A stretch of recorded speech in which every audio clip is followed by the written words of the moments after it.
Assalamualaikum warahmatullahi taala wabarakatuh. Ini berkaitan erat dengan Minang. Saya pakai bahasa Indonesia supaya orang-orang Minang yang sudah tidak bisa bahasa Padang dapat mengerti, lagi dimengertinya ya. To the point.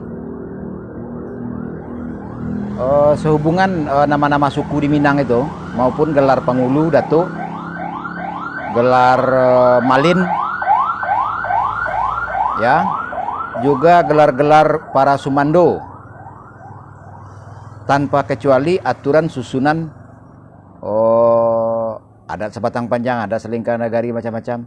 Itu hanyalah kalau khusus untuk nama-nama suku dan gelar-gelar Pangulu, Datuk, ya, termasuk gelar Malin, itu adalah permainan orang kala itu, rezim yang berkuasa kala itu Belanda, dan itu hanya permainan pengkhianat yang menjadi kacungnya Belanda. Bukti-buktinya nanti saya kirim. Kalau saudara-saudari malas mengikuti petunjuk, bukti-bukti itu di Instagram Minang Ondesiawi, di 3 channel YouTube, Andi Radio Minang, Andi Khalifah ABSSBK, 2 itu yang barusan channel sebagai arsi publik bebas share, dan channel ketiga petunjuknya ada yang mendukung statement ini ada di channel YouTube Andi Khalifah Minang Ondesiawi, plus di akun Facebook Penghulu Merapak Alam. Sampai kapan mau melakukan kebodohan itu ya? Hah?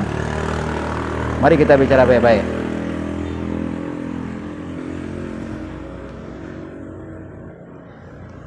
Nah, li jaleh di sana ko. Apa na li bago na salapan? Siapa lagi sanggup maisi manuang li bago ko di Minang kini. Termasuk aja maisi adat. Jangan mana adat mana li bago na pakai jalehan, na bago runciangan do.